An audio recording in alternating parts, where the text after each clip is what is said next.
Hello students, good morning.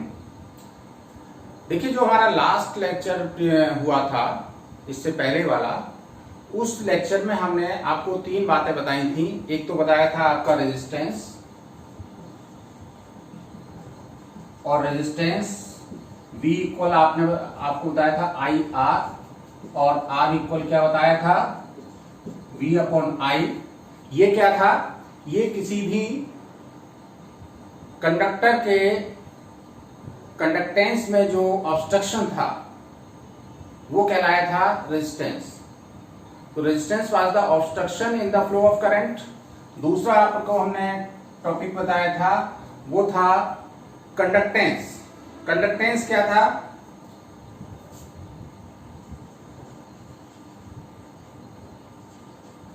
Conductance आपको बताया था, ये इक्वेशन आपको बता दिया था 1। कंडक्टेंस G इक्वल बताया था 1 अपॉन R, ये इक्वेशन था 2। और तीसरा बताया था स्पेसिफिक कंडक्टेंस, इसका फार्मूला बताया था R equal rho L upon A, rho L upon A, और रो इक्वल क्या लिख सकते हैं? R into A upon L। तो ये तीन इक्वेशन आपको हमने बता दिए थे। Resistance, it is the obstruction in the flow of current. Conductance, it is the easy in the flow of current and it is reciprocal of resistance. And third, specific conductance. Specific conductance क्या था? 1 centimetre length का wire जिसका area of cross section 1 centimetre square हो, तो उसके द्वारा जो conductance होगी that will be specific conductance. तो ये तीन आपको टॉपिक हमने एक्सप्लेन कर दिए थे। अब हम उसके आगे का टॉपिक लेते हैं, दैट इज स्पेसिफिक कंडक्टिविटी। तो इनको आपको ध्यान रखना है, आगे जब भी हम इसको एक्सप्लेन करेंगे स्पेसिफिक कंडक्टिविटी को, तब ये बातें आपको ध्यान रखनी है। अब हम बात करते हैं स्पेसिफिक कंडक्टेंस और कंडक्टिविटी। ये क्या है स्पेसिफिक? जैसे हमने बताया था कि जो स्पेसिफिक रेजिस्टेंस था उसका जो रेसिप्रोकल है वो कहलाएगा स्पेसिफिक कंडक्टेंस। जैसे कंडक्टेंस रेजिस्टेंस का रेसिप्रोकल था, उसी तरह से स्पेसिफिक कंडक्टेंस जो है वो स्पेसिफिक रेजिस्टेंस का रेसिप्रोकल होता है। और स्पेसिफिक रेजिस्टेंस को कैसे रिप्रेजेंट करते थे? रो से। तो इसको कैसे लिखेंगे? The reciprocal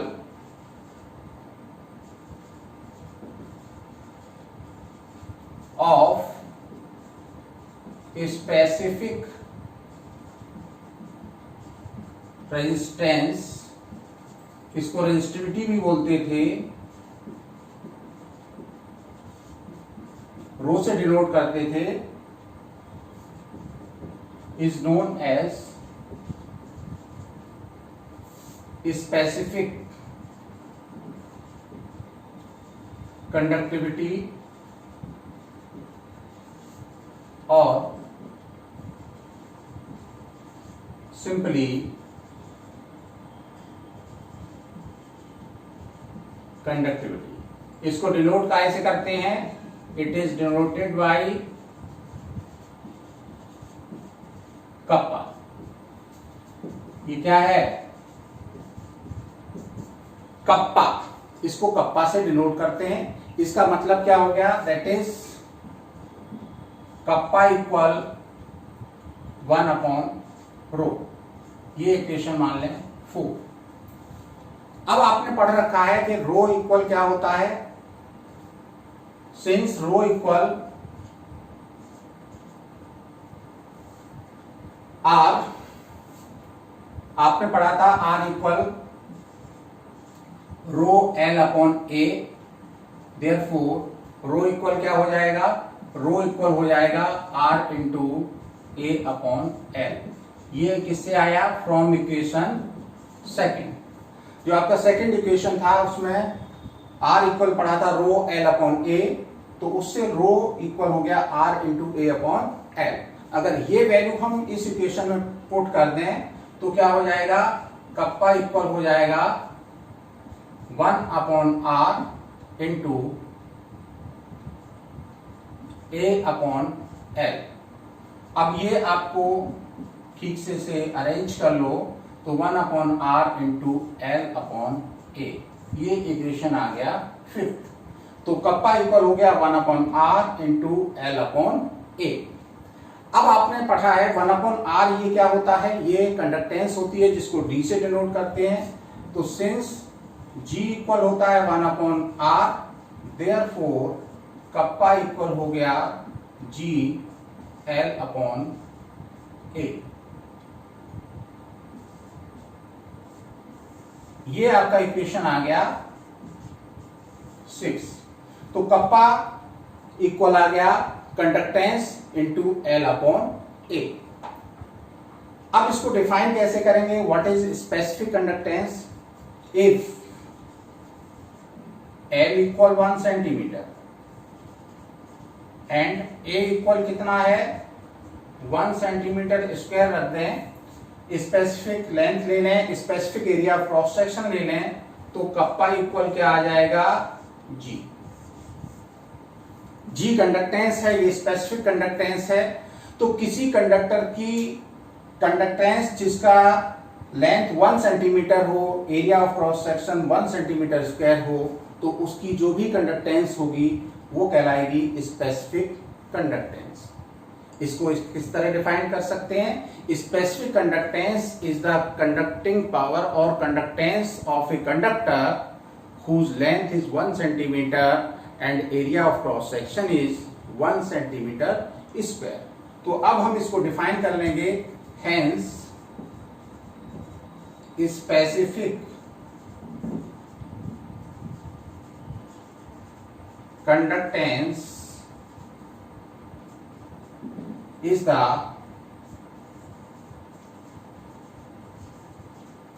conductance of a conductor having 1 centimeter length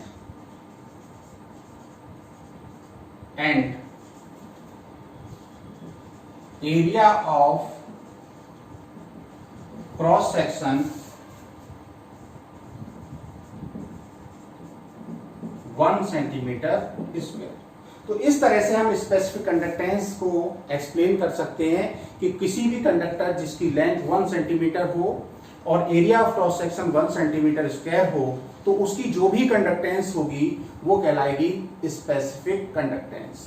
अब हम इलेक्ट्रोलिटिक सॉल्यूशन की स्पेसिफिक कंडक्टेंस क्या होगी उसको कैसे एक्सप्लेन करेंगे, तो उसके लिए आप ऐसे समझ लीजिए कि आपका जो इलेक्ट्रोलिटिक सॉल्यूशन है वो ये 2 प्लेटें हैं, इसकी जो लेंथ है वो कितनी है, ये है आपकी 1 सेंटीमीटर, ये भी कितनी है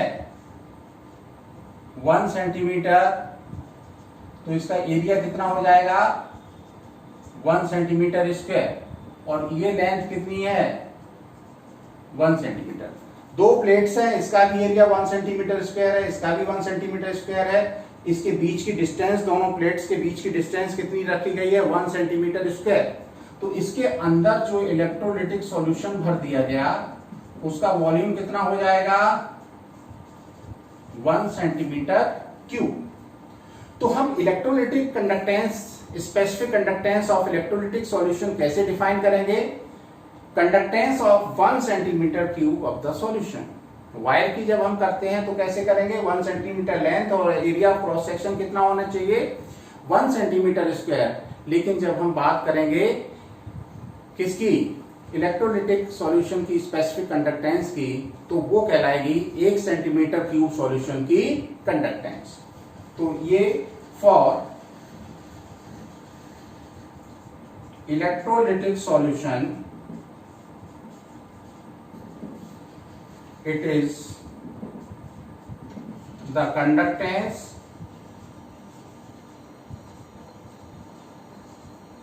of 1 centimeter cube of the solution। तो समझ गए होंगे कि 1 सेंटीमीटर क्यूब सॉल्यूशन जो भरा हुआ है दो प्लेटों के बीच, जिन प्लेटों का एरिया 1 सेंटीमीटर स्क्वायर है, तो उसमें जो भी कंडक्टेंस प्रोड्यूस होगी that will be specific conductance of that electrolytic solution. अब आती है unit of specific conductance kappa.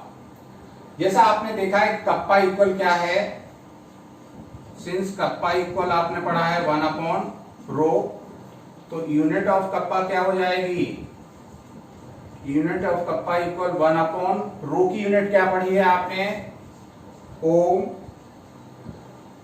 Centimetre, तो ये हो जाएगी ओम इनवर्स सेंटीमीटर इनवर्स।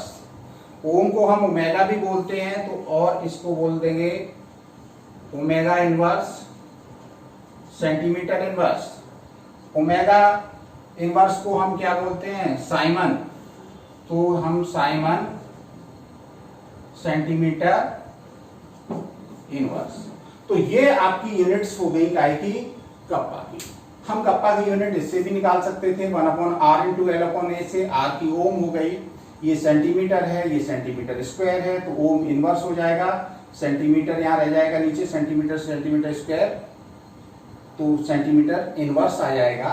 इस तरह से हम यूनिट जो है स्पेसिफिक कंडक्टेंस या कंडक्टिविटी की निकाल सकते हैं। तो इसको आप जल्दी से चाहे नोट करें या फिर स्क्रीनशॉट ले लें, फिर हम आगे का टॉपिक डिस्कस करें।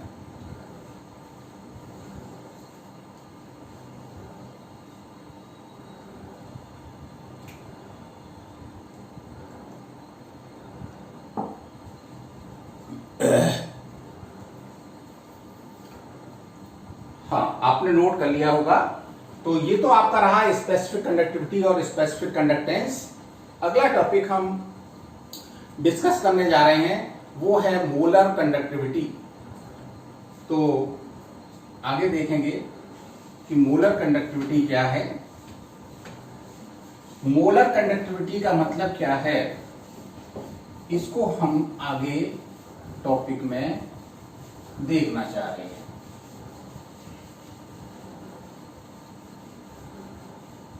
देखिए, इसमें जो पिछले लेक्चर है इससे पहले वाला, उसको ठीक से देखिए, क्योंकि उसी से रिलेटेड ये आपका टॉपिक है।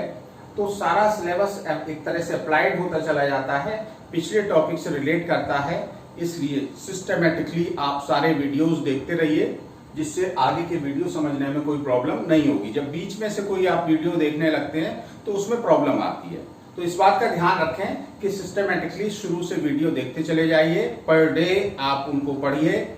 ऐसा मत करिए कि एक दिन में ही सारा कुछ हम कर लेंगे। अगर एक दिन में ही सारा कुछ कर लेते तो एक ही दिन में सारा पढ़ा दिया जाता। तो इसलिए आप systematically day by day videos को देखते जाइए, उनके नोट्स बनाते जाइए, और फिर आगे की वीडियो अगर कहीं नहीं समझ में आता है तो उसको बार बार रिपीट करके देखिए। अब आता है next topic, molar conductivity. Lambda M, ये लैम्डा है, उल्टा बी बनाते हैं, इसको लैम्डा बोलते हैं। तो लैम्डा एम ये क्या है, मोलर कंडक्टिविटी क्या है। अगर कोई इलेक्ट्रोलिटिक सॉल्यूशन है तो उस सॉल्यूशन में क्या है, 1 मोल इलेक्ट्रोलाइट का किसी डेफिनेट वॉल्यूम में डिसॉल्व है, तो उसके द्वारा जो आयन प्रोड्यूस होंगे, उन आयन्स की जो कंडक्टिविटी होगी that will be the molar conductivity. तो इसको कैसे डिफाइन कर सकते हैं, it is the conducting power of all the ions produced by dissolving 1 mole of an electrolyte in definite volume of the solution. तो देखिए डिफाइन कर लेते हैं। It is defined as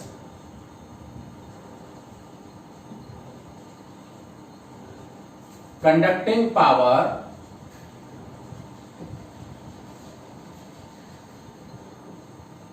of all the ions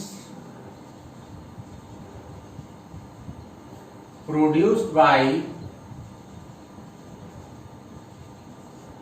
dissolving 1 mole of an electrolyte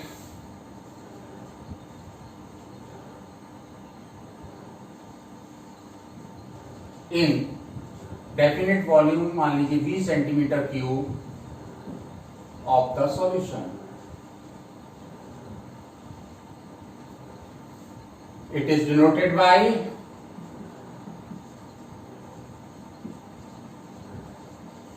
lambda m. तो समझ गए होंगे कि 1 मोल इलेक्ट्रोलाइट अगर हम डेफिनेट वॉल्यूम में डिसॉल्व कर दें तो जो 1 मोल के डिसॉल्व करने से आयंस प्रोड्यूस होंगे that will be the molar conductivity. तो इसको हम कैसे लिख सकते हैं? लैम्डा एम इक्वल लिख सकते हैं कप्पा, कंडक्टेंस बोला है ना, कंडक्टिंग पावर और कंडक्टेंस, कंडक्टेंस कप्पा कितने में? V M. वी एम क्या है? Volume of the solution containing 1 mole electrolyte. तो ये आपका आ गया इक्वेशन 1, वेयर वी एम क्या है? वी एम है volume of solution containing 1 mole of an electrolyte. तो ये इस तरह से आप लैम्डा एम इक्वल क्या लिख सकते हैं? Kappa into V M. अब अगर सी मोल्स डिसॉल्व हैं 1000 सेंटीमीटर क्यूब सॉल्यूशन में, if C moles are dissolved